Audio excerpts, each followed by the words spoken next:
के मानसिक गुलाम बनाने के अड्डे बनते चले जा रहे हैं। आपने बोला इंशाल्लाह एक दिन मुसलमान बच्ची प्रधानमंत्री बनेगी, लेकिन हैदराबाद में अरब से शेख आके 80 साल के शेख आके 12 साल की बच्चियों के साथ निकाह करते हैं, शरिया के नाम पर पॉक्सो एक्ट का वायलेशन करते हैं, रेप करते हैं, और आप यूनिफॉर्म सिविल कोड के भी खिलाफ बोलते हैं। आप क्यों नहीं चाहते कि मुसलमान बच्चे का कानून या मुसलमान की शिक्षा व्यवस्था या मुसलमान की न्याय प्रणाली 130-35 करोड़ भारतीयों जैसी हो? आपने कन्हैया लाल के ग्रूसम मर्डर को, लिंचिंग को कंडेम किया, उसका मैं स्वागत करती हूं, लेकिन ये आतंकवादी रातों रात नहीं बन जाते हो ऐसी साहब। मुसलमान बच्चे को पहले अलगाववादी बनाया जाता है। तुम्हारा पहनना ओढ़ना, खाना पीना, कानून, जुडिशरी, शिक्षा सब अलग है। जब वो सेपरेटिस्ट बन जाता है तब कुछ नेता उसको इस्तेमाल कर लेते हैं मुसलमान लीडर बनने के लिए, और कुछ आतंकवादी संगठन इस्तेमाल कर लेते हैं उनको टेररिस्ट बनाने के लिए। तो आप उस अलगाववाद को पोषण क्यों देते हैं? गुनाह इंसान जब करता है ना, तो अगर आप उसको मजहब के चश्मे से देखेंगे तो फिर आप वो चश्मा उतारना पड़ेगा आपको। राजीव गांधी को मारने वाला कौन? इंदिरा गांधी को मारने वाला कौन? और गांधी को मारने वाला कौन?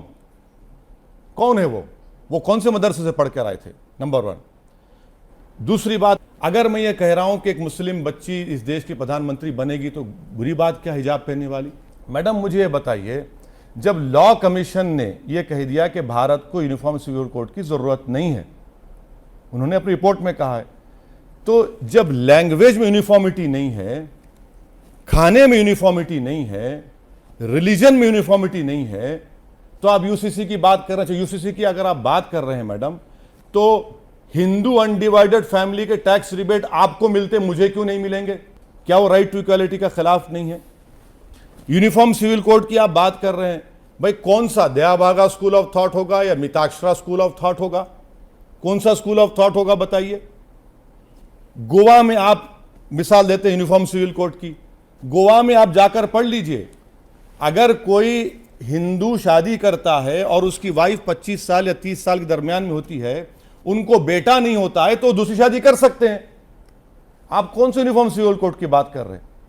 मैं आपको कह रहा हूं कि डायरेक्टिव प्रिंसिपल्स फंडामेंटल राइट को नहीं छीन सकते, और मुझे फंडामेंटल राइट मिलता है आर्टिकल 29 में। मेरा कल्चर है। आप जिस शिद्दत के साथ मुसलमानों के मुद्दे उठाते हैं,